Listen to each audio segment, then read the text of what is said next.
What's going on, everyone? My name's Obi and welcome back to Courtside Financial. If you're new to the channel, make sure you hit that subscribe button so you don't miss out on any videos, and also make sure you hit that like button because it really does go a long way in helping out the channel. Lastly, if you want to be a part of the conversation before it happens here on YouTube, click the link in the description to join the free Courtside Financial Discord.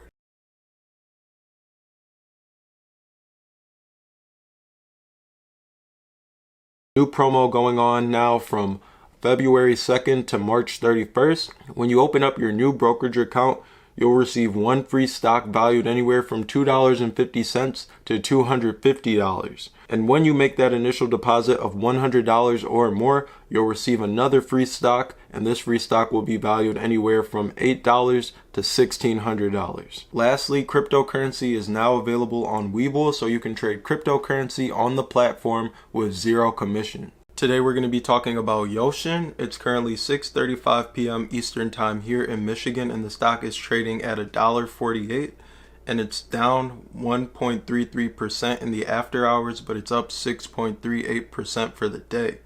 For the week, it's up 28%. Today I want to talk about something that a lot of people aren't really talking about when it comes to this company, their net promoter score, or a measure of customer satisfaction, or how likely people are to recommend their products or services. Now, why is this important? Because with this company being a turnaround play, I need to be sure that the company's moving in the right direction and they are actually turning things around.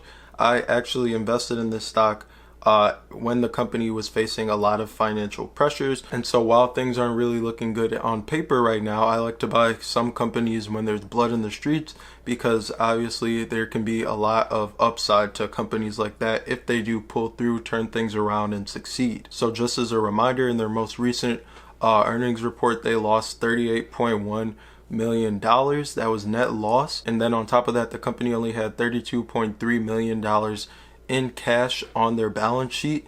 Aside from that, they did secure an investment of $25 million from some private investors, which brings the company to around $57.3 million in cash. So for them to keep on taking $38.1 million losses every quarter is obviously not sustainable. So referrals are actually very powerful. In 2019, NIO had a referral rate of around 45%. And at the time in 2019, NIO was also considered a turnaround play. So as far as net promoter scores go, they can range from 0 to 100. Obviously, the higher the net promoter score, the better. It depends on the industry. Some industries have lower net promoter scores. Some industries have higher net promoter scores. But as far as UXIN, they have a net promoter score of 30, which I think is considered pretty good.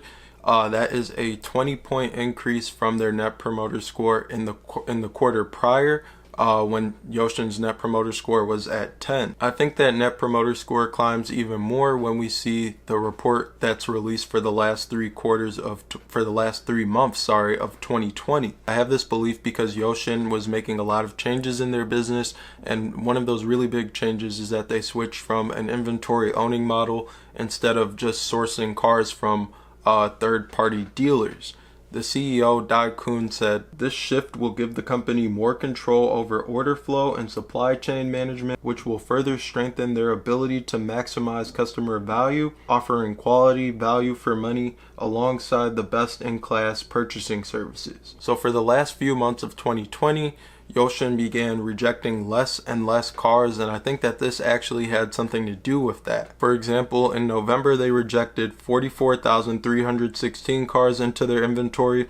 In December, it was only 18,808, which is a big decrease in the amount of cars rejected. These pictures were provided by one of the members in the Discord, and another one of the members actually was on the UXIN site. You need a VPN to get on or access the app or whatever, and pretty much the cars on there look to be of quality, and the photos and specifics seem to be very detailed. Lastly, I want to talk about Wechat. We're seeing NIO leverage Wechat a lot in their business, and now we're seeing UXIN partner with Wechat as well. UXIN introduced an innovative way to set up Wechat service groups between customers and UXIN sales and service personnel. Once a customer decides to purchase a used car from UXIN and places the order, this service feature offers continuous access to support and convenient communication throughout the entire process of purchasing and driving the used car. Third, UXIN shortened the waiting period between initial ordering and final delivery of cars.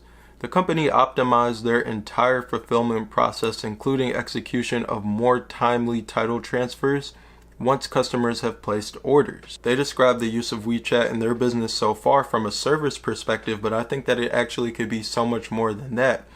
WeChat is a great way to market in China. A lot of brands are using it and leveraging it. UXIN might actually be doing this right now on WeChat, and I think that we're going to see even more of it moving forward. I read an article the other day that said more than 75% of brand preferences are built online through WeChat, WeBull, and KOLs, key opinion leaders. Traditional advertising makes no sense in China, in my opinion, as it does not allow for building online communities. Troubling? No, it's the new reality. Disruption is in motion at an accelerating speed. Hence, brands have to rethink their approach radically. When we use advanced data querying methods and AI to identify customer insights in China, we can see in each project that the insights we generate differ from the insights that brand teams believed based on their feelings and observations. Facts versus fiction, and the only way to succeed in China. So personally, I can see a company like UXIN building more of a brand presence through an app like WeChat than if a traditional used car dealer was to do so. I know that in the US for a fact, I'm seeing a lot of Vroom ads, a lot of Carvana ads. There's just a bigger story to tell than a traditional car dealership might have to offer. So that's going to be it for this video on UXIN. I thought that this was some pretty interesting stuff. I want to know what you guys think about it down below in the comment section. Make sure to hit the like button, make sure to hit the subscribe button. I'll link the free Discord in the description, and I'll catch you guys in the next one. As always, thanks for watching.